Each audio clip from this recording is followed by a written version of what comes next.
اعوذ باللہ من الشیطان الرجیم بسم اللہ الرحمن الرحیم یا ایہا الذین آمنوا ان کثیرا من الاحبار والرہبان لیأکلون اموال الناس بالباطل ویصدون عن سبیل اللہ والذین یکنزون الذہب والفضة ولا ينفقونها فی سبیل اللہ فبشرہم بعذاب علیم۔ اس آیت مبارکہ کے بارے میں یہ نوٹ کر لیجئے کہ اس آیت کے حوالے سے حضرت ابوذر غفاری رضی اللہ تعالیٰ عنہ کی رائے قائم ہو گئی تھی کہ سونا اور چاندی اپنے پاس رکھنا مطلقاً حرام ہے۔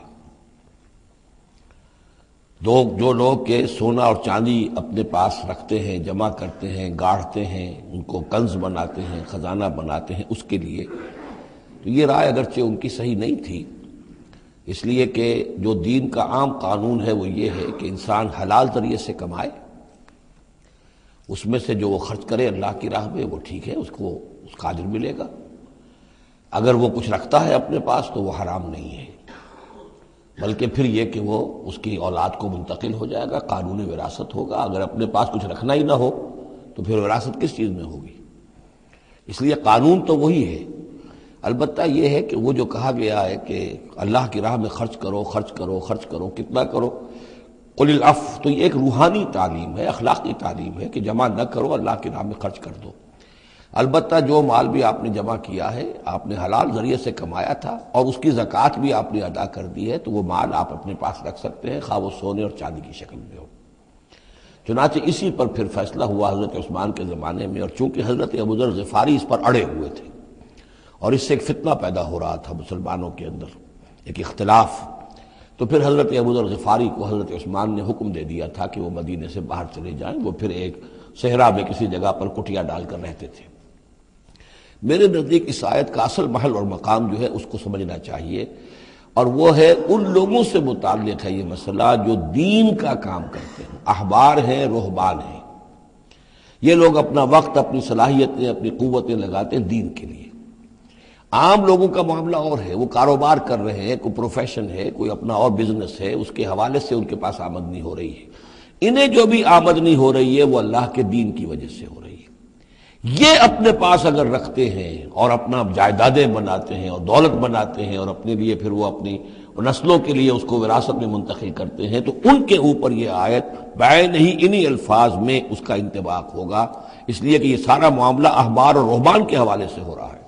اس آیت کا سیاق اور سباق جو ہے کہ ظاہر بات ہے کہ ان کے لیے جو بھی کچھ ہے، یہ لٹمس ٹیسٹ یہ ہے، ہاں آپ اپنی ضرورت پوری کریں، جیسے حضور نے اپنی ضرورتیں پوری فرمائی، ازواج مطہرات کو بھی نان نفقہ دیتے تھے آپ اسی بیت المال میں سے، آپ اپنے عزیزوں کے ساتھ بھی کوئی حسن سلوک کرتے تھے تو وہیں سے کرتے تھے۔ کبھی بیت المال خالی ہے تو فاقہ بھی آ رہا ہے، لیکن ضرورتیں پوری کریں، جائیداد بنا کر نہ چھوڑ کر جائیں۔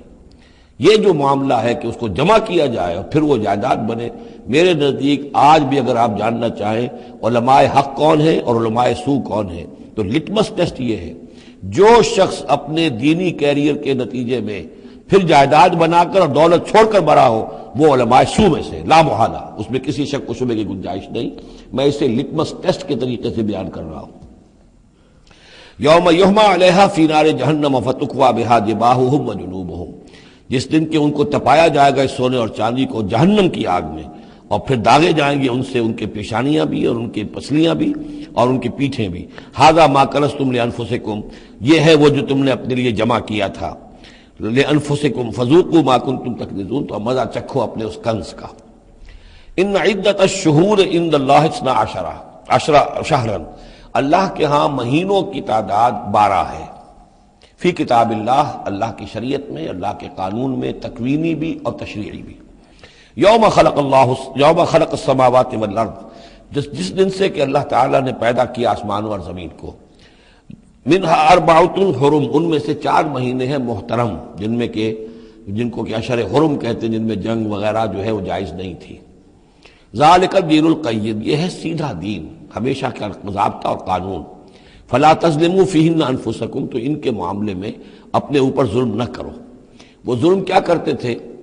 قریش کی اپنی مصلحت ہوئی کہ کوئی مہم انہیں کوئی لڑائی کا معاملہ ہے ان کے درپیش ہے، وہ کہتے تھے اس سال یا شرع حرم فلاں کی بجائے فلاں مہینے ہوں گے، وہ کیلنڈر کو الٹ پھیر کرتے رہتے تھے کہ اس مرتبہ جو ہے یہ عمرے کے لیے مہینہ رجب کا نہیں ہوگا، فلاں ہوگا. اس حوالے سے وہ کیلنڈر جو تھا ڈسٹربڈ تھا. لیکن ہوا ایسا ہے قدرت خداوندی سے کہ جس سال آپ نے آخری حج کیا ہے، حجۃ الوداع، تو اس سال وہ ساری جو غلطیاں ہوتی ہیں اس کے بعد وہ جو اس کا مجموعی اور آخری نتیجہ یہ تھا کہ صحیح جگہ پر وہ کیلنڈر آ گیا تھا. اسی لیے حضور نے اپنے خطبہ حجۃ الوداع میں کہا ہے کہ استدار الزمان کہیئتہ یوم خلق اللہ السماوات والارض. یہ زمانہ اور یہ کیلنڈر جو ہے، تقویم جو ہے، یہ پورا چکر لگا کر ساری غلطیوں اور ترمیموں میں سے ہو کر اب ٹھیک اسی جگہ پر پہنچ گئی ہے جس مقام پر کہ اللہ نے، جس تقویم پر کہ اللہ تعالیٰ نے آسمان اور زمین کو پیدا کیا تھا. اور آج کے بعد سے ان مہینوں کے اندر کوئی الٹ پھیر نہیں ہو سکے گا. وَقَاتِلُوا الْمُشْرِكِينَ كَافَّةً كَمَا يُقَاتِلُونَكُمْ كَافَّةً، اور مشرکوں سے بھی جنگ کرو ایسے ہی سب کے ساتھ جیسے کہ وہ تم سے جنگ کرتے ہیں، جڑ کر، ہل حال میں اور جمع ہو کر. وَاعْلَمُوا أَنَّ اللَّهَ مَعَ الْمُتَّقِينَ، اور جان لو کہ اللہ تعالیٰ جو ہے متقین کے ساتھ ہے. نسیء زیادۃ فی الکفر، یہ جو مہینوں کو ہٹا دینا تھا ادھر سے ادھر، یہ پھیر دینا جو ہے اشر حرم کا، یہ بڑھائی ہوئی بات ہے کفر کی. یضل بہ الذین کفروا، اس کے ذریعے سے گمراہ ہوئے ہیں وہ لوگ جنہوں نے کفر کیا. یحلونہ عاما، حلال کر لیتے ہیں اس مہینے کو ایک سال، ویحرمونہ عاما، اور ایک سال اسے حرام قرار دے دیتے ہیں. لیواطئوا عدۃ ما حرم اللہ، تاکہ تعداد پوری کر لیں اس کی جو اللہ نے حرام ٹھہرائے ہیں. 4 مہینے حرام ہیں آگے پیچھے پھیر کر، لیکن تعداد پوری کر دی. فَيُحِلُّوا مَا حَرَّمَ اللَّهُ، اس کا نتیجہ کیا نکلتا ہے کہ جو اللہ کی طرف سے محترم مہینہ تھا وہ ان کے حساب سے، ان کی غلطی سے پھر وہ حلال ہو جاتا ہے، پھر حلال کر لیتے ہیں وہ مہینہ جو اللہ نے حرام کیا ہے. زُيِّنَ لَهُمْ سُوءُ أَعْمَالِهِمْ، اسی طریقے سے ان کے جو برے اعمال ہیں ان کے لیے مزین کر دیے گئے، کھبا دیے گئے ان کی نگاہوں میں. وَاللَّهُ لَا يَهْدِي الْقَوْمَ الْكَافِرِينَ، اور اللہ کافروں کو ہدایت نہیں دیتا. یہاں وہ 5 رکوع ختم ہوئے ہیں کہ جن کا تعلق ہے نبی اکرم صلی اللہ علیہ وسلم کی بعثت خاصہ الی اہل العرب، اس کی تکمیل ہو گئی، اس کے مقاصد پورے ہو گئے، اس کے ضمن میں آخری احکام دے دیے گئے. اب جہاں سے جو شروع ہو رہا ہے 6 رکوع سے، یہ میں نے آپ کو بتایا تھا کہ یہ غزوہ تبوک کا مسئلہ ہے. اس کا پس منظر بھی بیان کر چکا ہوں. سن 6 میں صلح حدیبیہ ہوئی. حضور صلی اللہ علیہ وسلم نے اس کے بعد آپ اپنے پیغامبر، ایلچی، اپنے خطوط، نامہ ہائے مبارک بھیجے. باقی جگہوں پر جو ہوا سو ہوا، لیکن ایک شخص نے کہ جو رئیس بصرہ تھا، شرحبیل بن عامر غسان کا، اور یہ تھا رومن امپائر کے تابع، ان کا باج گزار تھا. اس نے حضور کا جو وہاں گیا تھا نامہ بر خط لے کر گئے تھے حضرت حارث ابن عمیر ازدی رضی اللہ تعالی عنہ، انہیں قتل کر دیا، شہید کر دیا. سفیر کا قتل جو ہے وہ گویا کہ اعلان جنگ ہوتا ہے. لہذا حضور نے ایک لشکر تیار کیا، 3000 مسلمانوں کو جمع کیا، حضرت زید ابن حارثہ کو ان کے اوپر امیر بنایا اور لشکر بھیجا موتا کی طرف. یہ جنگ موتا ہوئی ہے سن 8 میں، جمادی الاولیٰ سن 8 میں جنگ موتا ہوئی ہے. اس میں ہوا یہ کہ وہاں سے رومیوں کا لشکر آ گیا 1 لاکھ کا، اور مسئلہ یہ پیدا ہوا کہ اب ہمیں مقابلہ کرنا چاہیے یا نہیں. لیکن مسلمانوں نے کہا کہ ہم تو شہادت کے شائق ہیں، شہادت ہے مطلوب و مقصود مومن، نہ مال غنیمت نہ کشور کشائی. تو جنگ ہوئی، نتیجہ یہ ہوا کہ حضرت زید بن حارثہ بھی شہید ہوئے. پھر حضور نے پہلے ہی بتا دیا تھا کہ اگر وہ شہید ہو جائیں تو پھر جعفر ابن ابی طالب جو حضور کے چچا داد بھائی تھے حضرت جعفر طیار، پھر وہ ہوں گے کمانڈر. انہوں نے چارج لیا، وہ بھی شہید ہو گئے. ان کے بعد حضور نے فرمایا تھا کہ عبداللہ ابن رواحہ انصاری ہوں گے، انہوں نے چارج سنبھالا، وہ بھی شہید ہو گئے. پھر آخر کار حضرت خالد ابن ولید نے خود اپنے ہاتھ میں کمان سنبھالی اور کسی طریقے سے وہ اپنے اس لشکر کو بچا کر لے آئے. تو یہ صورتحال ہوئی جنگ موتا کی. اس کے بعد نبی اکرم صلی اللہ علیہ وسلم نے پھر اعلان عام کیا کہ اب میں خود جاؤں گا. اور اب وہ جنگ تبوک کا مسئلہ ہوا کہ اب تمام مسلمان، ہر صاحب ایمان کے لیے میرے ساتھ نکلنا ضروری ہے، ہم تبوک تک جائیں گے. تبوک آخری سرحد تھی کہ جو رومن امپائر جہاں سے شروع ہو جاتی تھی. یہ حجاز کا آخری شہر ہے. مدینے سے جہاں تک میرا اندازہ ہے کوئی 300-350 میل شمال میں ہے، اور بڑا سخت جو ہے صحرا درمیان میں آتا ہے. شدید گرمی کا موسم تھا، شدید گرمی کا موسم، تب طویل سفر. ادھر فصل تیار تھی کہ کھجوریں پکی ہوئی تھی، اگر انہیں اتاریں گے نہیں وقت پر تو ضائع ہو جائے گی. اور اگر سب مرد چلے جاتے ہیں تو عورتیں تو کھجوریں نہیں اتار سکتی، کیونکہ کھجور کا اتارنا جو ہے پھل کا وہ آسان کام نہیں ہوتا. یہ سارے ایسے امتحانات جمع ہو گئے کہ اس کے لیے اہل ایمان کا بھی آخری امتحان ہو گیا، جس کے نتیجے میں جو منافقین تھے ان کا گویا کہ تش تش بام ہو گیا، ان کا معاملہ، ان کی کمزوریاں، ان کی خباثتیں کھل کر سامنے آ گئی۔ تو یہ یوں سمجھیے کہ یہ 11 رکوع منافقین کے موضوع پر قرآن مجید کا آخری مقام اور ذروۂ سنام ہے۔ جیسے کہ اس سے پہلے سورہ نساء کے اندر بہت بڑا حصہ جو ہے، تقریباً نصف سورت جو ہے وہ متعلق تھی منافقین سے ہی۔ یہاں پر بھی یوں سمجھیے کہ یہ 11 رکوع جو ہیں وہ بہت سے مضامین اس میں آئیں گے، لیکن یہ کہ ایک جو درمیان میں یوں سمجھیے کہ جو دھاگا ہوتا ہے جس میں موتی پروئے ہوئے ہیں، ان میں وہی منافقین کا مضمون ہے۔ تو اس میں یہ ہے کہ آپ کو معلوم ہے کہ حضور 30,000 کا لشکر لے کر گئے تھے، اور اس میں وہاں جا کر ہرقل اگرچہ موجود تھا، ہرقلیس، لیکن اس نے مقابلے میں آنے کی جرت نہیں کی۔ وہ پہچان چکا تھا کہ یہ اللہ کے رسول ہیں، اور میں اگر براہ راست ان کے مقابلے میں آؤں گا تو مار کھا جاؤں گا۔ حضور وہاں مقیم رہے، وہاں کے آس پاس کے لوگ آئے، انہوں نے معاہدے کیے، اپنی سرحدوں کو آپ نے محفوظ کیا، اور پھر آپ واپس آ گئے۔ گویا کہ جنگ کی نوبت نہیں آئی، لیکن یہ کہ دھاک بیٹھ گئی حضور کی اور مسلمانوں کی کہ سلطنت روما نے پسپائی اختیار کی ہے، رومن امپائر مقابلے میں آنے کی ہمت نہیں کر سکی۔ تو وہ جو بھی درنگ موتا کی وجہ سے جو کچھ ہوا اکھڑی تھی، اللہ تعالیٰ نے اس ہوا کو دوبارہ جو ہے قائم کر دیا۔ بہرحال اس کے بعد یہ سلسلہ آگے بڑھا حضرت ابوبکر کے زمانے میں، کیونکہ حضور نے اپنے مرض وفات میں بھی ایک لشکر تیار کر دیا تھا، اور زید ابن حارثہ رضی اللہ تعالیٰ عنہ کے بیٹے حضرت اسامہ ابن زید کو اس کا سربراہ مقرر کیا تھا۔ جب آپ کا انتقال ہوا ہے تو وہ لشکر تیار تھا۔ اب اس موقع پر جو منافقین کی جان پر بن گئی تو خطاب تو شروع ہو رہا ہے یا ایھا الذین آمنوا سے، لیکن وہ بات ذہن میں رکھ لیجیے جو میں نے سورہ نساء میں آپ سے کہی تھی کہ منافقین سے بھی خطاب ہوتا ہے تو یا ایھا الذین آمنوا کے صیغے سے ہوتا ہے، اس لیے کہ وہ بھی مسلمان تھے، ایمان کا دعویٰ کرتے تھے۔ یا ایھا الذین آمنوا ما لکم اذا قیل لکم انفروا فی سبیل اللہ ثاقلتم الی الارض، اے ایمان کے دعوے دارو تمہیں کیا ہو گیا ہے جب تم سے کہا جاتا ہے نکلو اللہ کی راہ میں تو تم گرے جاتے ہو، دھسے جاتے ہو زمین کی طرف، یعنی کہ وہ پاؤں من کے بھر کے ہو گئے، اٹھا نہیں جا رہا، حوصلہ جو ہے جواب دے گیا۔ ارضیتم بالحیات الدنیا من الآخرہ، اب یہ وہی سرچنگ کویسچن، ذرا سوچو کیا تم نے آخرت کی بجائے دنیا کی زندگی کو قبول کر لیا ہے؟ دعوے دار تو ہو ایمان بالآخرت کے، لیکن اگر تم اللہ کی راہ میں جنگ کے لیے نکلنے کے لیے تیار نہیں ہو تو اس کا مطلب یہ کہ تم آخرت ہاتھ سے دے کر اور دنیا خرید رہے ہو۔ فما متاع الحیات الدنیا فی الآخرۃ الا قلیل، تو جان لو کہ دنیا کی پوری زندگی کا ساز و سامان آخرت کے مقابلے میں کچھ بھی نہیں ہے، نہ ہونے کے برابر ہے، بہت قلیل۔ الا تنفروا، اگر نہیں نکلو گے اللہ کی راہ میں، یعذبکم عذابا علیما، تمہیں عذاب دے گا، دردناک عذاب، ویستبدل قوما غیرکم، اور تمہیں ہٹا کر کسی اور قوم کو لے آئے گا۔ اس نے اپنے دین کا جھنڈا اٹھوانا ہے، تم نہیں اٹھاتے، تمہیں دفع کرے گا، ریجیکٹ کرے گا، مردود کر دے گا اور کسی اور قوم کو لے آئے گا۔ ولا تضروہ شیئا، اور تم اللہ کا کوئی نقصان نہیں کر سکو گے۔ واللہ علی کل شیء قدیر، اللہ ہر چیز پر قادر ہے۔ الا تنصروہ، اگر تم ان کی مدد نہیں کرو گے یعنی حضور کی، فقد نصرہ اللہ، تو اللہ نے تو مدد کی ان کی۔ اذ اخرجہ الذین کفروا ثانی اثنین اذ ہما فی الغار، جبکہ کافروں نے انہیں اپنے گھر سے اور مکے سے نکلنے پر مجبور کر دیا تھا، جبکہ دو میں کے دوسرے تھے، دو ہی تھے، حضور تھے اور حضرت ابوبکر تھے رضی اللہ تعالی عنہ۔ اذ ہما فی الغار، جبکہ وہ دونوں غار میں تھے۔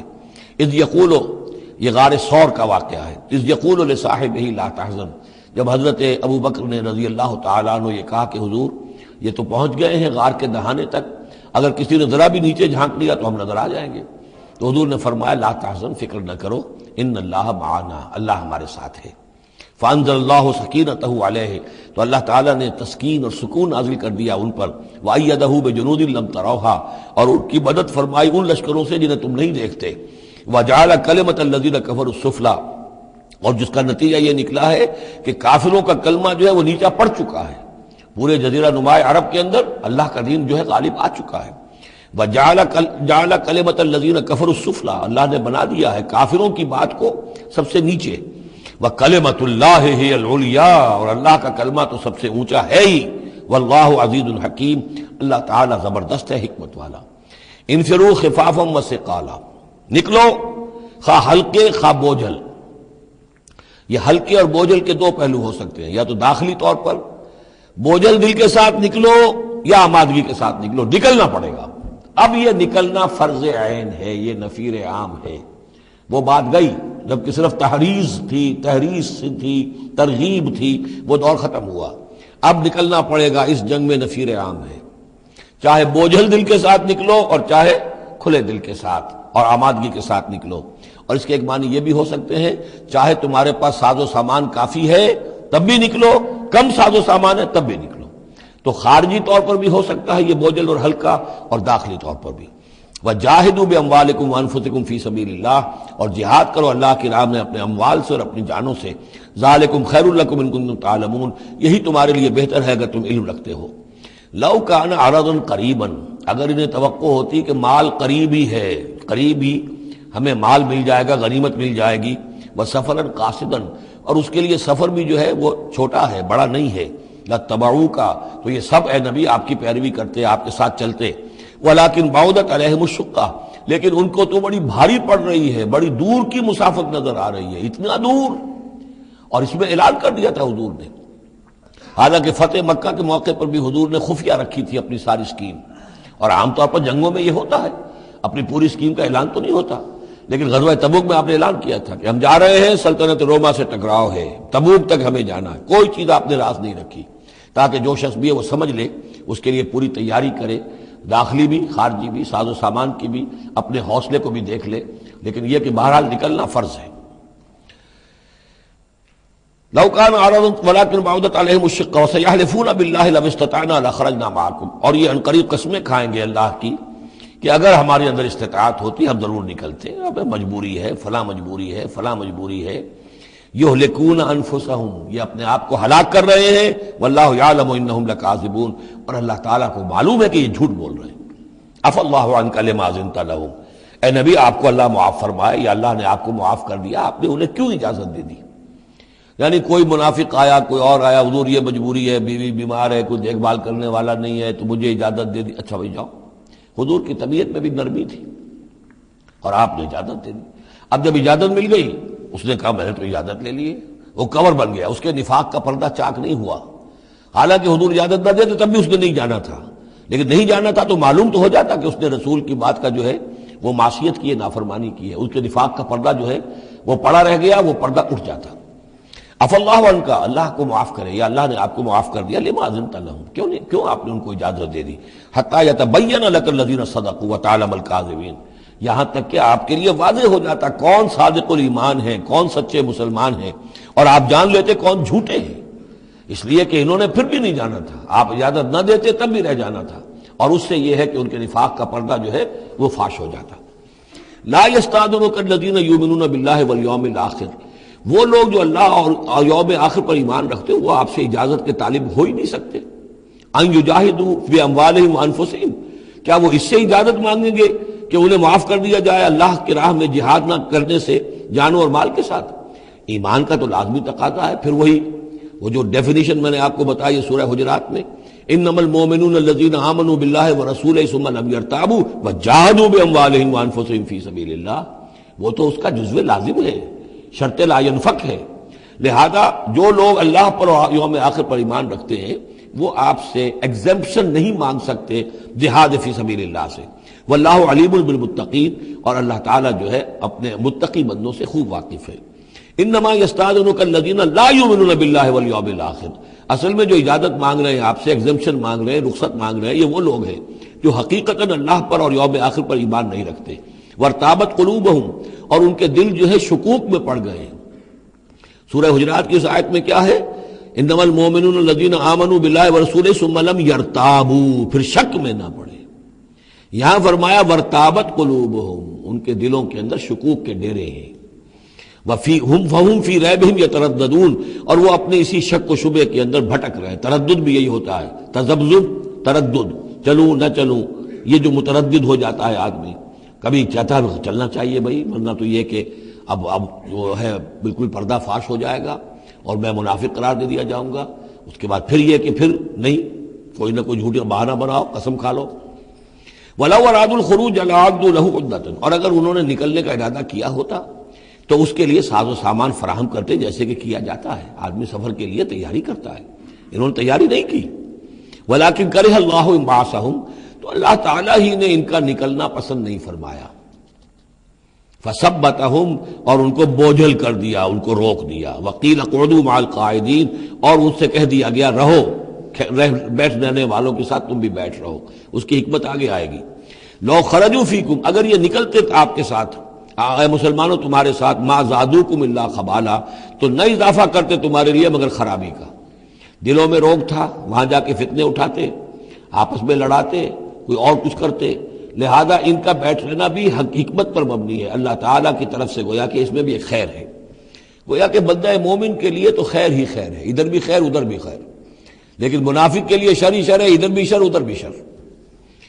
لو خرجوا فیکم، اگر یہ نکلتے تمہارے ساتھ، ما زادوکم الا خبالا، تو یہ نہ اضافہ کرتے تمہارے لیے مگر برائی کا، خرابی کا. ولا اوضعوا خلالکم، اور یہ گھوڑے دوڑاتے تمہارے مابین، یبغونکم الفتنہ، تمہارے لیے فتنے پیدا کرنے کے لیے. وفیکم سماعون لہم، اور تمہارے اندر ان کے بعض جاسوس بھی ہیں، یا ان تمہارے اندر بعض لوگ ہیں جو ان کی باتیں بڑی توجہ سے سنتے ہیں. یہ دونوں ترجمے ہوں گے. واللہ علیم بالظالمین، اور اللہ تعالیٰ ظالموں سے خوب واقف ہے. یعنی تمہارے اندر ہے مسلمانوں بعض نیک دل، وہ منافق نہیں ہیں، نیک دل سادہ رو مسلمان ہیں جو ان سے حسن ظن رکھتے ہیں، ان سے کوئی تعلق رکھتے ہیں، دوستی رکھتے ہیں، ان کی بات توجہ سے سنتے ہیں.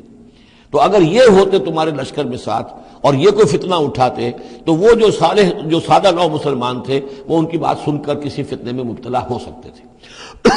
اور ایک ترجمہ وہ ہے کہ ان میں جاسوس موجود ہیں. لقد ابتغوا الفتنة من قبل، یہ اس سے پہلے بھی فتنے اٹھاتے رہے ہیں.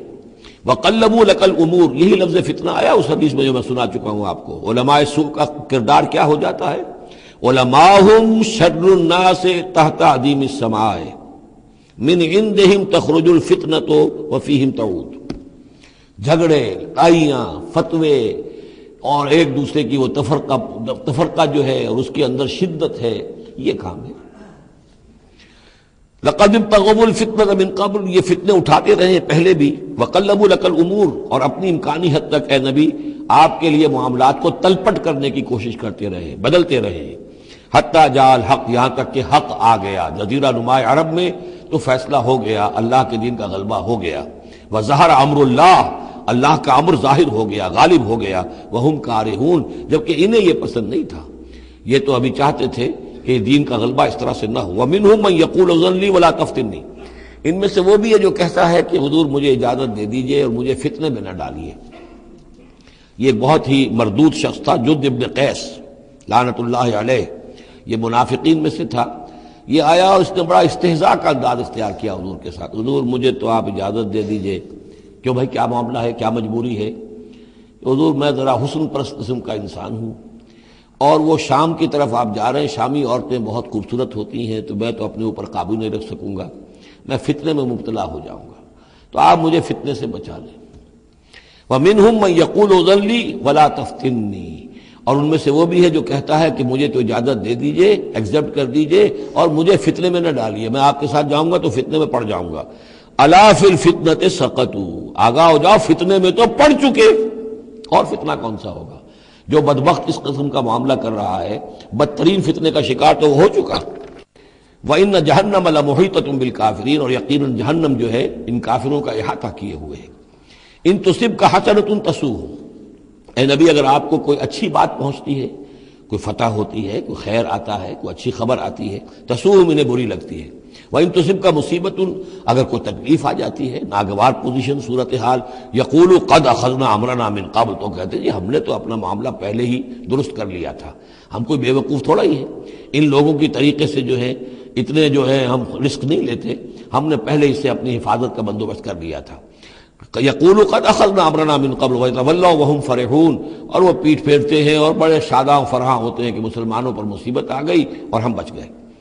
قل لن یصیبنا الا ما كتب اللہ لنا، یہ آیتیں تو ہر شخص کو یاد کر لینی چاہیے.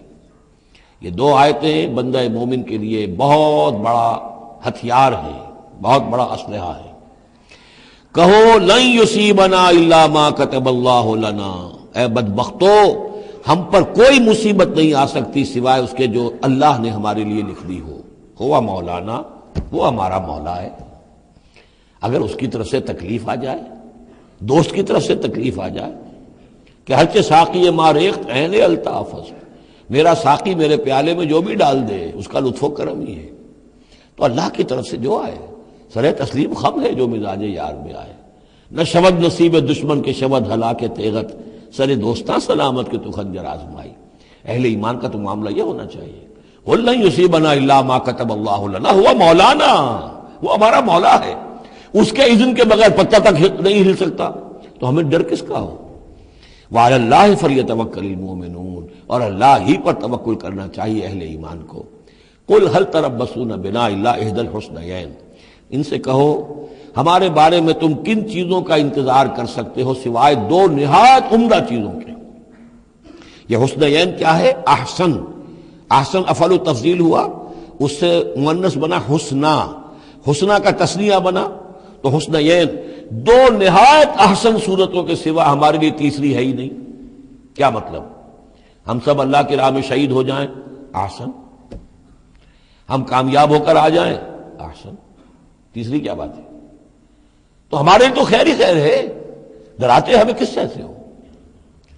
قل لن یصیبنا، قل هل تربصون بنا، یہ تم ڈرا رہے ہو ہمیں اور جو کہہ رہے ہو ہمیں کس چیز کا خوف؟ ہمارے لیے دو انجام ہو سکتے ہیں ممکن، اور دونوں ہمارے نزدیک نہایت احسن ہے۔ اللہ کی راہ میں شہادت مل جائے، شہادت مطلوب و مقصود مومن، نہ مال غنیمت نہ کشور کشائی۔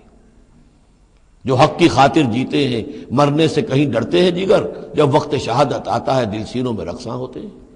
اور اگر ہم کامیاب ہو کر آ گئے تو تم بھی کہو گے کہ بھائی یہ تو بڑی کامیابی، ہمارے لیے تو کامیابی کامیابی ہے۔ قل هل تربصون بنا الا احدى الحسنيين ونحن نتربص بكم، اور ہم منتظر ہیں تمہارے بارے میں ان یصیبکم اللہ بعذاب من عنده، کہ اے منافقو اللہ تم پر کوئی عذاب اپنے خاص اپنے پاس سے نازل کرے، اور بایدینا، یا کوئی وقت آ جائے کہ ہمیں اجازت دے دی جائے کہ ہم تمہاری گردنیں اڑائیں، جیسے کہ اعلان عام کفار کے بارے میں ہوا، ہو سکتا ہے کہ ایسا ہو جائے۔ فتربصوا انا معکم متربصون، تو کرو انتظار، ہم بھی تمہارے ساتھ انتظار کر رہے ہیں۔ قل انفقوا طوعا وكرها، اب یہ ایک اور بات ہوتی ہے جی میں جا تو نہیں سکتا، یہ چندہ حاضر ہے، کچھ پیسے جو ہے میں لے آیا ہوں ساز و سامان، لیکن مجھے آپ ایگزمپٹ کر دیں، یہ چندہ قبول کر لیں۔ قل انفقوا طوعا وكرها، کہہ دیجئے ان سے کہ چاہے خرچ کرو خوشی سے اور چاہے مجبوری سے، لن يتقبل منکم، یہ تم سے قبول نہیں کیا جائے گا، انکم کنتم قوما فاسقین، اس لیے کہ تم نافرمان لوگ ہو۔ اس وقت جو ہے پیسہ بدل نہیں ہوگا، اس وقت تو جانا ہے، فرض عین ہے، نفیر عام ہے، اس وقت جو ہے یہ پیسہ اس کی جگہ پر کام نہیں کر سکتا۔ وما منعهم ان تقبل منهم نفقاتهم، اور نہیں محروم کیا انہیں اس بات سے کہ ان کے نفقات، ان کے خرچہ جو اللہ کی راہ میں چندہ دے رہے تھے ان کو قبول کیا جاتا، الا انهم كفروا بالله وبرسوله، اس لیے مگر اس بات نے کہ انہوں نے کفر کیا ہے اللہ کے ساتھ اور اس کے رسول کے ساتھ۔ ولا یاتون الصلاۃ الا وهم کسالى، اور وہ نماز کے لیے نہیں آتے مگر بہت ہی کسل مند۔ ولا ينفقون الا وهم كارهون، اور جو یہ خرچ بھی کرتے ہیں تو کراہت کے ساتھ کرتے ہیں، مجبوراً کرتے ہیں، وہ تو جان بچانے کے لیے خرچ کرنے کے لیے آمادہ ہو گئے ہیں، ورنہ انہیں مال جو ہے بڑا پیارا ہے۔ فلا تعجبك اموالهم ولا اولادهم، تو اے نبی اور اے مسلمانوں تمہیں ان کے مال اور ان کی اولاد ان سے دھوکہ نہ کھاؤ، اچھے نہ لگے تمہیں، تم سمجھتے ہو کہ اللہ کی بڑی نعمتیں ہیں ان پر، یہ دولت والے منافق تھے، بچا بچا کر رکھتے تھے، دولت والے تھے، ان کی اولاد بھی اللہ نے دی ہے، اللہ تعالیٰ تو دنیا میں پھر اور دے دیتا ہے ان کو جن کا آخرت میں کوئی حصہ نہیں ہے، کہ جو بھی کچھ ہے یہیں پر اپنا حساب کتاب کر لیں۔ فلا تعجب کا، تو تعجب نہ کرو اس کے مال اور اولاد کے بارے میں، بہت سخت الفاظ آ رہے، انما یرید اللہ لیعذبہم بہا فی الحیات الدنیا، اللہ تعالیٰ چاہتا یہ ہے کہ انہی چیزوں کے ذریعے سے انہیں دنیا کی زندگی میں عذاب دے۔ یہی اولاد سوہان روح بھی بن جاتی ہے، یہی بڑا چہیتا لاڈلا بیٹا جس کے لیے کیا کچھ کیا ہے، اور ہو سکتا ہے کہ وہی جو ہے باپ کے لیے سوہان روح بن جائے۔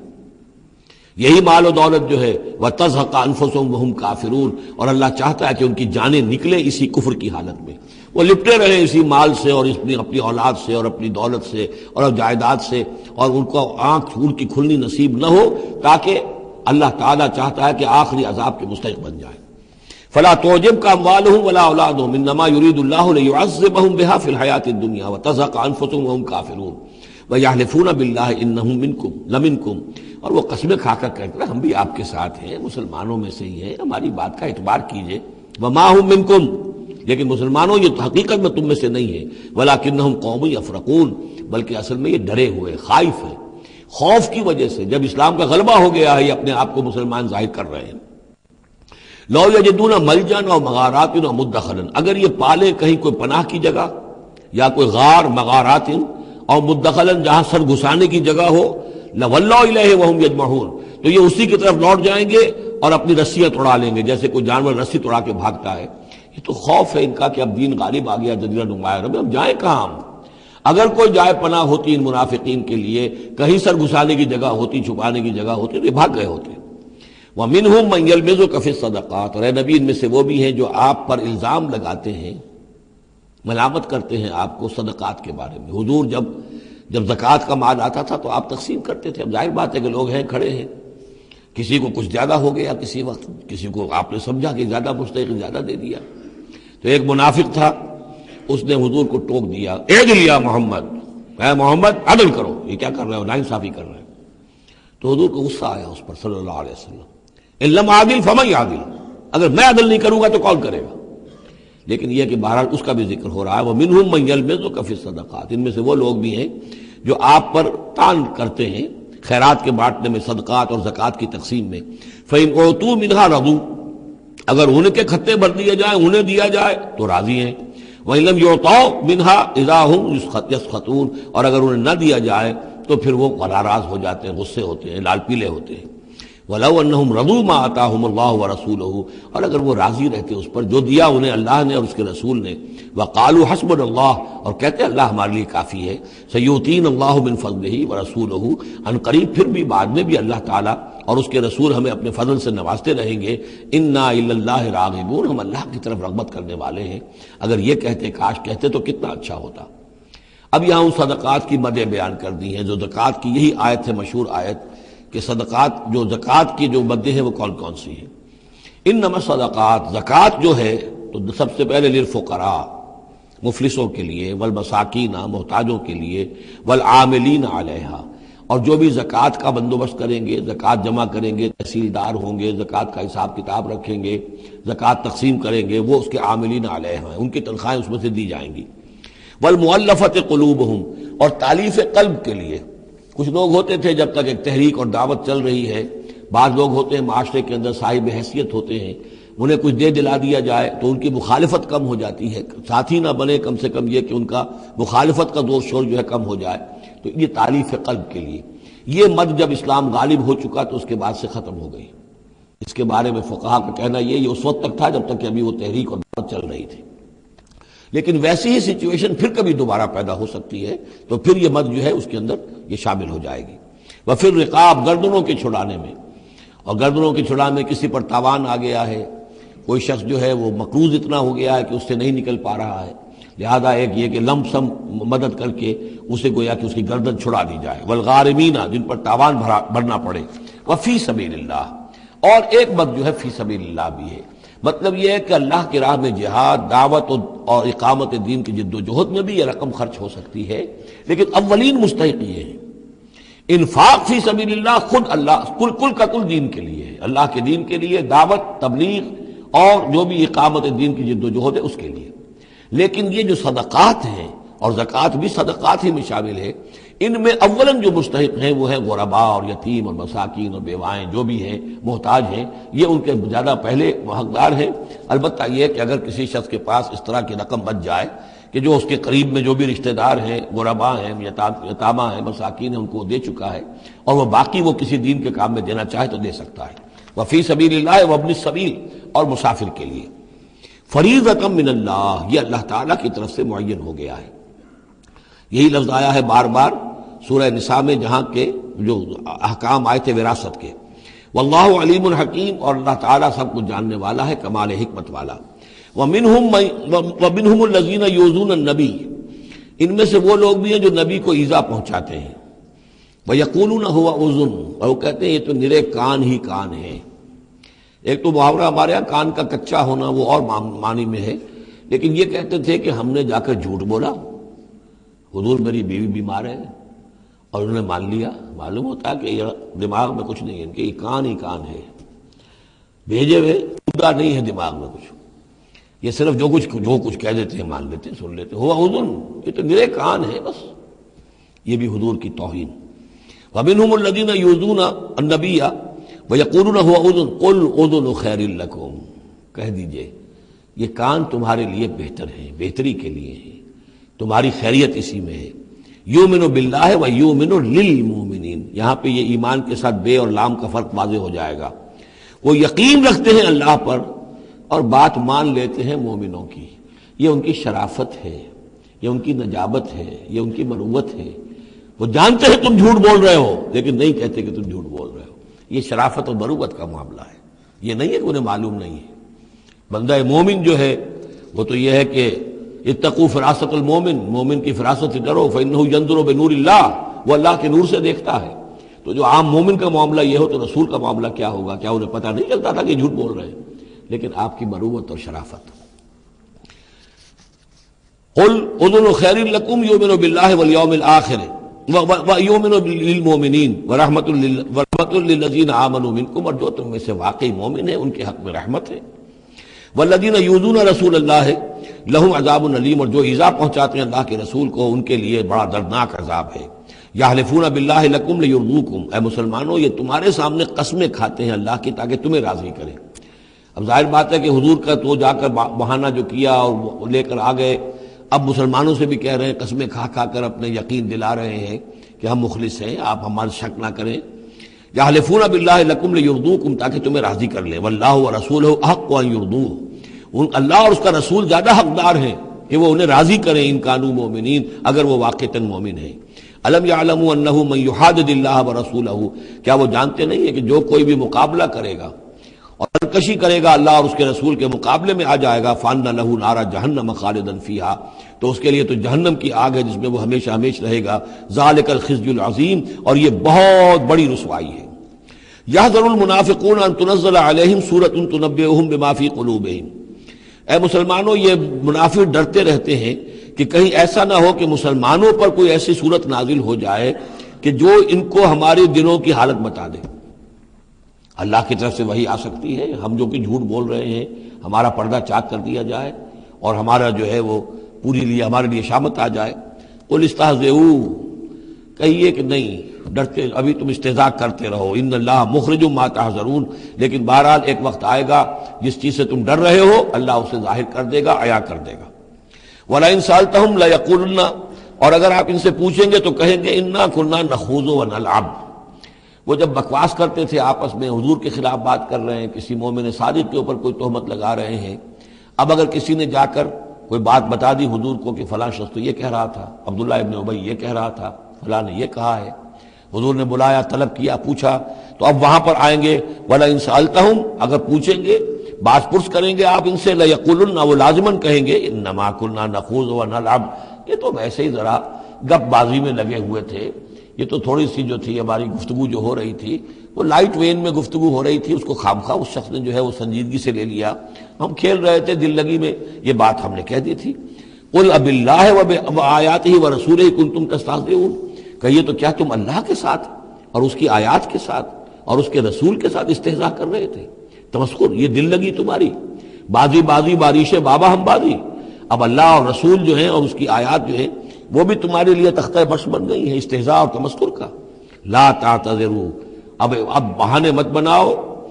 قد کفرتم بعد ایمانکم، تم کفر کر چکے ہو اپنے ایمان کے بعد. ان نعفو عن طائفۃ منکم، اگر ہم تمہاری ایک جماعت کی طرف سے درگزر کریں گے، نعذب طائفۃ، تو کسی دوسری جماعت کو ہم عذاب بھی اب دیں گے. اب وہ وقت آ رہا ہے کہ تمہیں سزائیں بھی ملیں گی، بانہم کانوا مجرمین، اس لیے کہ وہ مجرم تھے. المنافقون والمنافقات بعضهم من بعض. یہ منافق مرد اور منافق عورتیں سب ایک دوسرے میں ہی سے ہیں، یعنی ان کی گٹھ جوڑ ہے. یامرون بالمنکر، یہ بدی کا حکم دیتے ہیں، بجائے اس کے کہ امر بالمعروف کرتے یہ برائی کا حکم دیتے ہیں. وینہون عن المعروف، اور نیکی سے روکتے ہیں. مت خرچ کرو، سنبھال کے رکھو، پاگل ہو گئے ہو، آخر مستقبل کی فکر کرنی چاہیے. لہذا وہ نہیں عن المعروف اور امر بالمنکر. یامرون بالمنکر وینہون عن المعروف ویقبضون ایدیہم، اپنے ہاتھوں کو مٹھیوں کو بند رکھتے ہیں، خرچ نہیں کرتے. نسوا اللہ فنسیہم، انہوں نے اللہ کو بھلا دیا تو اللہ نے انہیں بھلا دیا، نظر انداز کر دیا. ان المنافقین هم الفاسقون، یقیناً یہی منافق ہیں کہ جو سرکش ہیں، نافرمان ہیں. وعد اللہ المنافقین والمنافقات والکفار نار جہنم خالدین فیہا، اللہ نے وعدہ کیا ہے ان منافق مردوں اور منافق عورتوں سے اور تمام کفار سے آگ کا، جہنم کے آگ کا، خالدین فیہا جس میں وہ ہمیشہ ہمیشہ رہیں گے. ہی حسبہم، بس وہی ان کے لیے کفایت کرے گی. ولعنہم اللہ، اور اللہ تعالیٰ نے ان پر لعنت فرما دی ہے. ولہم عذاب مقیم، اور ان کے لیے عذاب ہے قائم رہنے والا، مسلسل دائم اور قائم عذاب. کالذین من قبلہم، اسی طرح کے وہ لوگ، یہ بھی ان لوگوں کے مانند ہیں کہ جو ان سے پہلے تھے. کانوا اشد منکم قوۃ، وہ تم سے کہیں بڑھ کر تھے طاقت میں، واکثر اموالا، اور بہت زیادہ تھے مال میں، واولادن، اور اولاد میں. یعنی یہ قومیں جو گزری ہیں کافروں کی، قوم سمود اور قوم عاد، وہ تم سے کہیں بڑھ کر تھی، قوت میں بھی اور اپنی تعداد میں بھی، مال میں، اولاد میں. فاستمتعوا بخلاقہم، انہوں نے بھی اپنے اپنے وقت میں اپنے نصیب کا فائدہ اٹھا لیا، اپنا حصہ وصول کر لیا. فاستمتعتم بخلاقکم، اب تم بھی اپنا حصہ مکمل کر چکے ہو، اب تمہارا انجام بہت قریب آ چکا ہے. کما استمتع الذین من قبلکم بخلاقہم، جیسے کہ ان لوگوں نے اپنا حصہ وصول کر لیا تھا اور اس سے فائدہ اٹھا لیا تھا جو تم سے پہلے تھے. وخذتم کالذی خاضوا، اور تم نے بھی اسی طرح کی روش اختیار کی جو انہوں نے اختیار کی تھی. اولئک حبطت اعمالہم فی الدنیا والآخرہ، یہ وہ لوگ ہیں کہ جن کے تمام اعمال دنیا اور آخرت سب میں حبط ہو گئے. واولئک هم الخاسرون، اور یقیناً یہی ہے خسارے میں رہنے والے. الم یاتہم نبأ الذین من قبلہم، کیا ان کے پاس خبریں آ نہیں چکی ہیں ان کی جو ان سے پہلے تھے؟ قوم نوح وعاد وثمود وقوم ابراہیم واصحاب مدین والمؤتفکات.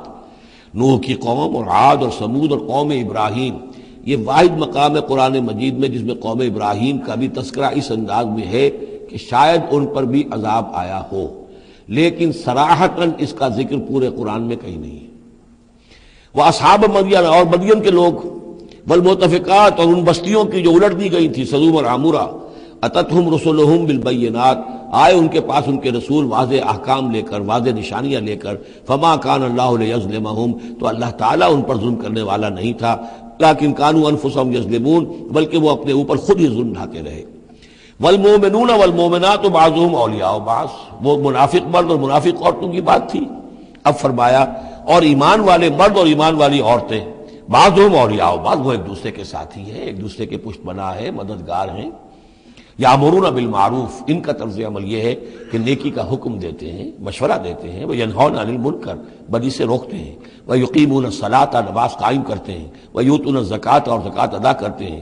ویطیعون اللہ ورسولہ، اور اللہ اور اس کے رسول کی اطاعت کرتے ہیں. اولئک سیرحمہم اللہ، یہی ہیں وہ لوگ کہ جن پر اللہ تعالیٰ رحمت فرمائے گا. ان اللہ عزیز حکیم، یقیناً اللہ زبردست ہے، حکمت والا. اللہم ربنا اجعلنا منہم. وعد اللہ المؤمنین والمؤمنات جنات تجری من تحتها الانہار خالدین فیہا، اللہ نے وعدہ کیا ہے مومن مردوں اور مومن عورتوں سے ان باغات کا جن کے دامن میں یا جن کے نیچے ندیاں بہتی ہوں گی، اور اس میں وہ ہمیشہ رہیں گے. ومساکن طیبۃ فی جنات عدن، اور بڑے ستھرے اور بہت عمدہ مکان رہائش کے لیے ان کو دے گا، رہنے کے باغات میں، ریزیڈینشل گارڈنز میں. وَرِضْوَانٌ مِّنَ اللَّهِ اکبر، یہ ساری چیزیں تو ہے ہی، سب سے بڑی شے یہ کہ اللہ ان سے راضی ہو جائے گا. رضا اللہ کی وہ سب سے بڑی شے ہے، سب سے بڑی نعمت ہے. ذالک هو الفوز العظیم، وہ تو ہے بہت ہی بڑی کامیابی. یا ایھا النبی جاہد الکفار والمنافقین واغلظ علیہم، اے نبی صلی اللہ علیہ وسلم آپ جہاد کیجئے کفار سے بھی اور منافقین سے بھی، اور ان پر سختی کیجئے. یہ دیکھیے آیت 2 مرتبہ آئی ہے قرآن مجید میں، یہ جو کہ توں سورہ تحریم میں بھی آئے گی جو کہ سمجھیے 28ویں پارے کی آخری، یہاں پھر آئی ہے. لیکن یہاں لفظ جہاد کو نوٹ کر لیجئے، یہاں جہاد بمعنی قتال نہیں آ سکتا. منافقین کے ساتھ آپ نے کبھی جنگ نہیں کی. جہاد، جد و جہد، کوشش، ان کی ریشہ دوانیوں کو ختم کرنا، ان کی سازشوں کا زور توڑنا، یہ جہاد تھا. یہ جہاد، قتال کی کوئی نوبت منافقین کے ساتھ کبھی کوئی قتال نہیں ہوا. یہاں جہاد خالص اس جہاد کے معنی میں ہے جو قتال سے کم تر ہے، دون القتال. یا ایھا النبی جاہد الکفار والمنافقین، اے نبی آپ مجاہدہ کیجئے، جد و جہد کیجئے. اسی لیے جب غزوہ تبوک سے آپ واپس آ رہے تھے تو ایک حدیث ہے کہ آپ نے فرمایا رجعنا من الجہاد الاصغر الى الجہاد الاکبر، ہم چھوٹے جہاد سے بڑے جہاد کی طرف لوٹ آئے ہیں۔ اب اس کی تعبیریں مختلف کی گئی ہیں کہ اتنا بڑا جہاد سلطنت روما کے خلاف گئے تھے، اسے آپ جہاد اصغر کہہ رہے ہیں، وہاں سے لوٹ کر ہم آ گئے، اب جہاد اکبر سامنے ہے۔ تو اس کی عام طور پر جو توجیہ لوگوں نے کی ہے وہ تو یہ ہے کہ یہ جہاد جو نفس کے خلاف ہے وہ سب سے اکبر ہے، سب سے بڑا ہے، اور یہ بات صحیح ہے۔ آپ سے پوچھا گیا ای الجہاد افضل یا رسول اللہ، آپ نے فرمایا ان تجاہد نفسک فی طاعت اللہ، کہ اللہ کے رسول یہ بتائیے کہ سب سے افضل جہاد کس کا ہے؟ آپ نے فرمایا کہ تم جہاد کرو اپنے نفس کے خلاف اور اسے اللہ کا مطیع بناؤ۔ تو اسی پر گویا کہ اس کو محمول کیا ہے، لیکن میرے نزدیک حقیقت یہ ہے کہ اب یہ جو مارے آستین تھے، کہ جو مدینے کے اندر منافقین تھے، اب ان کے خلاف جہاد کرنا تھا، اور اس میں چونکہ اندیشے تھے کہ ان کے تعلقات تھے اوس اور خزرج کے لوگوں کے ساتھ، عام لوگوں کے ساتھ دوستیاں تھیں، تو اس میں فتنے اٹھ لاتے۔ واپس آ کر آپ نے مسجد زرار کو پھر جلایا ہے، گرایا ہے، یہ بہت بڑا قدم تھا۔ عام مسلمان جو اس میں مشتعل بھی ہو سکتے تھے کہ مسجد کو گرا رہے، لیکن یہ کہ یہ اقدامات آپ نے کیے ہیں صلی اللہ علیہ وسلم اس آیت کے اترنے کے بعد اور تبوک سے واپسی کے بعد۔ یا ایھا النبی جاہد الکفار والمنافقین واغلظ علیہم، اے نبی جہاد کیجئے کافروں سے بھی اور منافقین سے بھی، اور ان پر سختی کیجئے۔ ومأواہم جہنم، ان کا ٹھکانہ جہنم ہے، وبئس المصیر، اور وہ بہت برا ٹھکانہ ہے۔ یحلفون باللہ ما قالوا، وہ اللہ کی قسم کھا کر کہتے ہیں کہ ہم نے یہ بات نہیں کہی، کوئی بات جو بھی آئی، کوئی غلط بات کہی، کوئی استہزاء کیا، کوئی تمسخر اڑایا۔ وَلَقَدْ قَالُوا كَلِمَةَ الْكُفْرِ، حالانکہ انہوں نے کہا ہے کفر کا کلمہ۔ یہ ایک بات انہوں نے کہی تھی، اس کا ذکر آ جائے گا تفصیل سے سورہ منافقون میں 28ویں پارے میں، واقعہ وہاں تفصیل سے آیا ہے۔ تو لیکن یہ کہ کسی نوجوان نے آ کر حضور کو بتا دیا کہ اس نے یہ کہا ہے، اب حضور نے طلب فرمایا، انہوں نے کہا نہیں یہ بالکل جھوٹ بولتا ہے اس نے، یہ اور اس نے خامخواہ جو ہے فتنہ اٹھانے کی کوشش کی ہے۔ تب یہ آیت نازل ہوئی، اللہ نے اس نوجوان کو سچا کیا اس آیت کے ذریعے سے کہ جھوٹ وہ عبداللہ ابن ابی بول رہا ہے، یہ نوجوان نہیں بول رہا۔ یحلفون باللہ ما قالوا، وہ قسم کھا رہے ہیں اللہ کی کہ ہم نے وہ بات نہیں کہی۔ وَلَقَدْ قَالُوا كَلِمَةَ الْكُفْرِ، حالانکہ انہوں نے کہا کلمہ کفر۔ وَكَفَرُوا بَعْدَ إِسْلَامِهِمْ، اور وہ اپنے اسلام کے بعد کفر منکر ہو چکے، کفر کر چکے۔ وَهَمُّوا بِمَا لَمْ يَنَالُوا، اور انہوں نے ارادہ کیا تھا اس شے کا کہ جس کو وہ حاصل نہ کر سکے۔ یہ ایک خاص واقعہ ہوا تھا کہ جب تبوک سے واپس آپ آ رہے تھے تو ایک موقع پر آپ عام راستے سے، قافلے سے ذرا ہٹ کر ایک پہاڑی راستے کی طرف سے آپ کا گزر ہوا، اور وہ تنگ راستہ تھا، وہاں سے بس ایک ہی اونٹ ایک وقت میں گزر سکتا تھا۔ حضور کے ساتھ دو آپ کے صحابہ تھے۔ وہاں ان لوگوں نے کوشش کی، منافقین نے، کچھ لوگ تھے کہ جنہوں نے اپنے ڈھاٹے باندھ لیے کہ پہچان میں نہ آئے، اور رات کی تاریکی میں انہوں نے ہاتھ چلایا، چاہتے تھے کہ حضور کو شہید کر دیں۔ بہرحال وہاں پر جو ہے کسی طریقے سے جو دو آپ کے جانثار ساتھی تھے انہوں نے انہیں کھدیڑا، مار کر بھگایا۔ پھر حضور نے ان کو بتا بھی دیا تھا، جن میں حضرت حذیفہ ابن یمان بھی تھے رضی اللہ تعالی عنہ، اور حضرت عمار تھے، عمار ابن یاسر۔ ان دونوں کو بتا دیا تھا کہ فلاں فلاں نام ہے، یہ فلاں فلاں منافق ہے، لیکن یہ میرا راز رہے گا تمہارے پاس، تم نے یہ نام کسی کو بتانے نہیں ہے۔ یہ اسی لیے حضرت حذیفہ کا نام پڑ گیا تھا صاحب و سر النبی، نبی کا ایک راز ہے ان کے پاس، نبی کے ایک رازدان، وہ حضرت حذیفہ ابن یمان۔ وَهَمُّوا بِمَا لَمْ يَنَالُوا، انہوں نے تو ارادہ کیا تھا وہ چیز جو وہ حاصل نہ کر سکے۔ وَمَا نَقَمُوا إِلَّا أَنْ أَغْنَاهُمُ اللَّهُ وَرَسُولُهُ، اور یہ نہیں انتقام لے رہے مگر اس شے کا کہ اللہ نے اور اس کے رسول نے انہیں غنی کر دیا ہے۔ اللہ اور ان کا رسول ان کی طلب مال کو دیکھ کر انہیں صدقات میں سے، مال غنیمت میں سے بفراغت دیتا رہا، من فضلہ، اپنے فضل سے۔ وَإِن يَتُوبُوا يَكُ خَيْرًا لَّهُمْ، اب بھی اگر توبہ کر لیں تو یہ ان کے لیے بہتر ہوگا۔ وَإِن يَتَوَلَّوْا، اور اگر وہ پیٹھ موڑیں گے، يُعَذِّبُهُمُ اللَّهُ عَذَابًا عَلِيمًا، اللہ انہیں عذاب دے گا، بہت دردناک عذاب، فی الدنیا والآخرہ، دنیا میں بھی اور آخرت میں بھی۔ وَمَا لَهُمْ فِي الْأَرْضِ مِنْ وَلِيٍّ وَلَا نَصِيرٍ، اور پوری زمین میں ان کے لیے نہ کوئی ولی ہوگا، پشت پناہ ہوگا، مددگار ہوگا، اور نہ ہی کوئی حامی ہوگا۔ وَمِنْهُمْ مَنْ عَاهَدَ اللَّهُ، اب یہ وہ تین آیتیں آ گئی ہیں جو میری تقریروں میں بہت مرتبہ آئی ہیں، ہم مسلمانان پاکستان کے لیے خاص لمحہ فکریہ ہیں۔ مدینہ کے منافقین کی ایک خاص قسم کا تذکرہ ہو رہا ہے۔ وَمِنْهُمْ مَنْ عَاهَدَ اللَّهُ، ان میں سے وہ لوگ بھی ہیں جنہوں نے اللہ سے عہد کیا تھا، لَئِنْ آتَانَا مِنْ فَضْلِهِ، اگر اللہ ہمیں اپنے فضل سے نواز دے گا، غنی کر دے گا، دولت دے دے گا، دولت مند کر دے گا، لَنَصَّدَّقَنَّ وَلَنَكُونَنَّ مِنَ الصَّالِحِينَ، ہم خوب صدقہ خیرات کریں گے اور نیک بن جائیں گے۔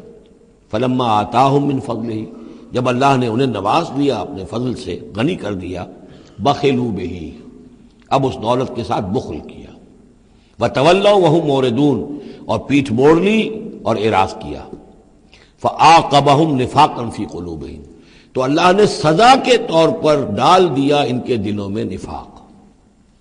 عاقبہم، عقوبت، سزا۔ دنیا میں نقد سزا یہ ملتی ہے اللہ سے کوئی وعدہ کر کے پھر جانے کی کہ نفاق جو ہے وہ دل میں پیدا ہو جاتا ہے۔ یہ نفاق ہے پاکستان کے مسلمانوں کا روگ۔ پاکستان بنایا تھا، پاکستان کا مطلب کیا؟ لا الہ الا اللہ۔ ہندوستان کے مسلمان نے ووٹ دے کر اپنا فرض کفایہ ادا کر دیا کہ جاؤ بھائی، تم جو ہم پہ گزرے گی سو گزرے گی، تم جاؤ اور اسلام قائم کرو۔ ہم نے کیا کیا ہے؟ 50 برس سے زائد ہو گئے، کیا کیا ہے؟ اسلام کہاں ہے؟ یہ بے وفائی، یہ بد عہدی، اس کا نتیجہ کیا ہے؟ 3 نفاق ہیں جو اس قوم کے اوپر مسلط ہو گئے۔ نفاق باہمی، اب وہ قوم نہیں رہی، قومیتوں میں تحلیل ہو چکی ہے، اب عصبیتیں ہیں، صوبائیت ہے، لسانیت ہے، اور نہ معلوم کیا کچھ ہے، فرقہ واریت ہے۔ دوسرے، کردار کا بیڑا غرق ہو گیا۔ آیت المنافق ثلاثن، حضور نے فرمایا منافق کی 3 نشانیاں ہیں، جس میں یہ تینوں چیزیں ہیں، خواہ وہ انسامہ وصلہ، چاہے روزہ رکھتا ہو، نماز پڑھتا ہو، اپنے آپ کو مسلمان سمجھتا ہو، وہ منافق ہے۔ جب بولے جھوٹ بولے، جب وعدہ کرے خلاف ورزی کرے، اور جب کہیں امین بنا دیا جائے خیانت کرے۔ وہ دیکھ لیجئے اپنی قوم کو، جو جتنا بڑا ہے الا ماشاء اللہ، ایکسیپشنز پروو دی رول، قانون یہی ہے، جو جتنا بڑا اتنا ہی جھوٹا، اتنا ہی خائن، اور اتنا ہی وعدہ خلاف۔ اور تیسرا اور میرے نزدیک سب سے بڑا نفاق جو ہے وہ ہمارے دستور میں ہے۔ The most sacred document of a state is the constitution۔ اور منافقت کا پلندہ ہے کہ ایک ہاتھ سے اسلام داخل کرتے ہیں، دوسرے سے نکال دیتے ہیں۔ ایک دفعہ دیکھیں تو اسلام ہی اسلام، کیا اللہ، اتنی بڑی بات، no legislation can be done repugnant to the Quran and the Sunnah، ہو اتنی بڑی بات۔ یہ تو معلوم ہوتا ہے کہ سورہ الحجرات کی پہلی آیت کا ترجمہ کر کے دستور میں لکھ دیا، لیکن اس کے ساتھ ہی اس کے اوپر کوئی اس پہ عمل کرنا ضروری نہیں ہے، وہ لکھی رہے گی بس۔ اور ہم نے ایک آئیڈیالوجی کونسل بنا دی ہے، وہ اس کے مطابق سفارشات پیش کرتی رہے گی، اور ہر سال اس کی رپورٹ پیش ہو جایا کرے گی، خلاص۔ کوئی اس میں سینکشن نہیں، کوئی اس کے نافذ کرنے کی کوئی ذمہ داری نہیں، کوئی پابندی نہیں۔ فیڈرل شریعت کورٹ، کیا کہنے ہیں فیڈرل شریعت کو، بڑے بڑے چوٹی کے علماء، اور کیا کیا تنخواہیں ان کو ملی ہیں، اور کیا کیا مراعات ملی ہیں، وہ سب کچھ ہے، لیکن صورت کیا ہے؟ دستور پاکستان بھی تمہارے دائرے سے خارج، عدالتی قوانین بھی تمہارے دائرے سے خارج، یہاں تک کہ آئلی قوانین بھی تمہارے دائرے سے خارج، مالی قوانین بھی 10 سال کے لیے خارج۔ تو کیا کرو گے بیٹھ کے؟ تنخواہیں لو اور ایکسرسائز ان فیوٹیلیٹی، وقت گزارو، اللہ اللہ خیر صلی اللہ۔ منافقت میرے نزدیک اس پوری دنیا کے اندر شاید دستور کی سطح پر ایسی منافقت کہیں اور موجود نہ ہو۔ یہ ہے ہمارا روگ اصل۔ فعاقبہم نفاقا فی قلوبہم، تو اللہ نے عقوبت کے طور پر، سزا کے طور پر ان کے دلوں میں نفاق پیدا کر دیا، الی یوم یلقونہ، اور یہ نفاق اب رہے گا اس دن تک جس دن کے یہ ملاقات کریں گے اللہ سے۔ یہ کانٹا ان کے دلوں سے نکلے گا نہیں۔ بما اخلف اللہ ما وعدوہ، بسبب اس وعدہ خلافی کے جو انہوں نے اللہ سے کیا، وبما کانوا یکذبون، اور بسبب اس جھوٹ کے جو انہوں نے بولا۔ الم یعلموا ان اللہ یعلم سرهم ونجواهم، کیا انہیں یہ معلوم نہیں ہے کہ اللہ تعالیٰ ان کی چھپی اور کھلی چیزوں کو، چھپی چیزیں اور جو نجوا کرتے ہیں یہ وہ بیٹھ کر آپس میں سازشیں کرتے ہیں، اللہ ان سے واقف ہے۔ وَأَنَّ اللَّهَ عَلَّامُ الْغُيُوبِ، اللہ تعالیٰ تو تمام غیب کا جاننے والا ہے۔ الَّذِينَ يَلْمِزُونَ الْمُطَوِّعِينَ مِنَ الْمُؤْمِنِينَ، یہ لوگ کہ جو اہل ایمان میں سے جو بھی نیکی کی کوشش کرتے ہیں اپنی طرح دل سے، اپنی امکانی حد تک ان کے اوپر طعن کرتے ہیں، استہزاء کرتے ہیں۔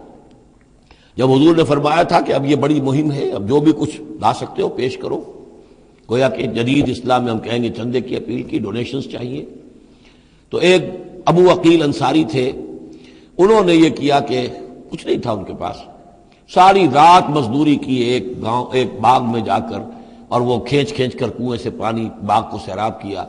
صبح کو انہیں کچھ کھجوریں ملی، رات بھر کی مزدوری، آدھی لے جا کر اپنے گھر میں دے دی اپنی بیوی بچوں کو، اور آدھی لا کر حضور کی خدمت میں پیش کر دی۔ حضور نے فرمایا کہ یہ جو کھجوریں ہیں یہ اس پورے ڈھیر کے اوپر پھیلا دو، یہ سب پر بھاری ہیں۔ لیکن وہاں جو منافق تھے انہوں نے اب فقے چست کرنے شروع، جی ہاں ان کھجوروں کے بغیر تو یہ مہم چل ہی نہیں سکتی تھی، کیا کہنے صاحب، یہ تو بہت بڑا صدقہ انہوں نے کیا ہے، بہت بڑا معاملہ ہے۔ تو یہ اب تانے دے رہے ہیں، ان کا دل دکھا رہے ہیں۔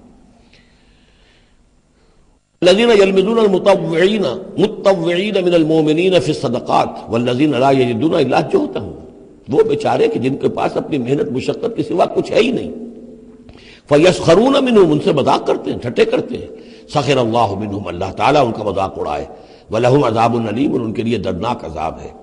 استغفر لهم، اب یہ سخت ترین آیت ہے قرآن مجید میں منافقین کے لیے، یا وہ تھی جو سورہ نساء میں تھی، ان المنافقین فی الدرک الاسفل من النار، منافق آگ کے سب سے نچلے طبقے میں ہوں گے۔ کیا یہ ہے استغفر لہم، اے نبی اب آپ ان کے لیے استغفار کریں، او لا تستغفر لہم، یا ان کے لیے استغفار نہ کریں، ان تستغفر لہم 70 مرتن، اگر آپ 70 مرتبہ بھی ان کے لیے استغفار کریں گے، فلن یغفر اللہ لہم، تب بھی اللہ تعالیٰ انہیں معاف نہیں فرمائے۔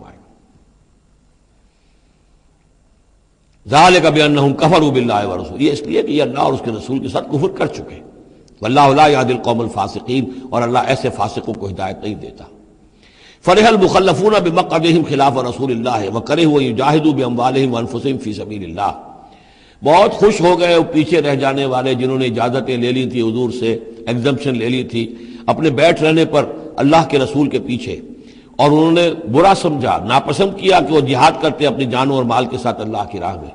وقالوا لا تنفروا فی الحر، اور وہ دوسروں سے بھی کہہ رہے تھے ہم تو لے آئے چھٹی، رخصت لے آئے ہیں، تم بھی ذرا عقل کے ناخن لو، کہاں جا رہے ہو اس گرمی میں، اس شدید موسم کے اندر جا رہے ہو، پاگل ہو گئے؟ لا تنفروا فی الحر، اس گرمی میں مت نکلو۔ قل نار جہنم اشد حرا، اے نبی ان سے کہہ دیجئے جہنم کی آگ اس سے کہیں زیادہ گرم ہے۔ لو کانوا یفقہون، کاش کہ ان کو تفقہ حاصل ہوتا، فہم حاصل ہوتا۔ فلیضحکوا قلیلا ولیبکوا کثیرا، تو انہیں چاہیے کہ ہنسیں کم روئیں زیادہ، جزاء بما کانوا یکسبون، بدلہ اس کا کہ جو کمائی انہوں نے کی ہے۔ فإن رجعک اللہ الی طائفۃ منہم، تو اے نبی اگر اللہ تعالیٰ آپ کو لوٹا کر لے جائے، یہ 4 رکوع ختم ہو چکے تھے، 9ویں رکوع پر ان کے بارے میں تو تیقن کے ساتھ معلوم تھا کہ وہ غزوہ تبوک پر روانگی، یہ درمیان کا ہے کہ کچھ جاتے کچھ آتے، کچھ غزوہ تبوک کے وقت عین تبوک میں بھی وہی نازل ہوئی ہے، تو یہ وہ آیات ہے۔ فَإِن رَجَعَكَ اللَّهُ، ظاہر بات ہے یہاں معلوم ہو رہا ہے کہ یہ کہیں تبوک میں یہ آیت نازل ہوئی ہے۔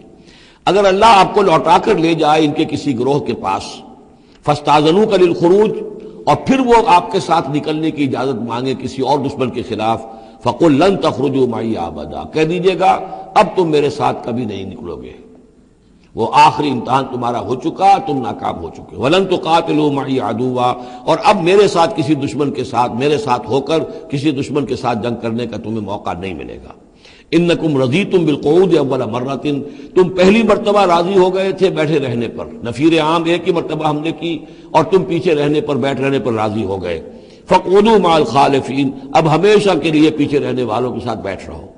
وَلَا تُصَلِّ عَلَىٰ أَحَدٍ مِّنْهُمْ مَاتَ، اور اے نبی ان میں سے کوئی مر جائے تو اس کی نماز جنازہ ادا نہ کیجیے، ابداً، کبھی بھی۔ وَلَا تَقُمْ عَلَىٰ قَبْرِهِ، اور اس کی قبر پر آپ کھڑے نہ ہوں۔ یہ دیکھیے یہ اب ان کی رسوائی کا سامان ہو رہا ہے۔ ابھی تک تو پردے پڑے ہوئے تھے، لیکن اب یہ ہے کہ حضور جو ہے جب انکار کرتے تھے کسی کی نماز جنازہ پر جانے سے معلوم ہو جاتا تھا کہ یہ منافق ہے، حضور نے اس کی نماز جنازہ میں شرکت سے انکار کیا۔ وَلَا تُصَلِّ عَلَىٰ أَحَدٍ مِّنْهُمْ مَاتَ أَبَدًا وَلَا تَقُمْ عَلَىٰ قَبْرِهِ، اور مت کھڑے ہوئیے اس کی قبر پر۔ إِنَّهُمْ كَفَرُوا بِاللَّهِ وَرَسُولِهِ، یقیناً انہوں نے کفر کیا ہے اللہ اور اس کے رسول کے ساتھ۔ وَمَاتُوا وَهُمْ فَاسِقُونَ، اور وہ مرے ہیں اسی حال میں کہ وہ نافرمان تھے۔ وَلَا تُعْجِبْكَ أَمْوَالُهُمْ وَأَوْلَادُهُم، یہ آیت پہلے بھی آ چکی ہے، آیت نمبر 55، صرف وہی ایک فرق ہے اس میں، وہاں فَلَا تُعْجِبْكَ، یہاں وَلَا تُعْجِبْكَ، آپ کو زیادہ پسند نہ آئیں، اچھی نہ لگے، نہ ان کے اموال نہ ان کی اولاد۔ انما یرید اللہ ان یعذبہم، یہاں لام کی بجائے ان آ گیا ہے، اللہ چاہتا یہ ہے کہ انہیں عذاب دے انہی چیزوں کے ذریعے سے دنیا میں، وتزہق انفسہم وہم کافرون، اور ان کی جانیں نکلے اسی حالت کفر میں۔ بارک اللہ لی ولکم فی القرآن العظیم ونفعنی وإیاکم بالآیات والذکر الحکیم۔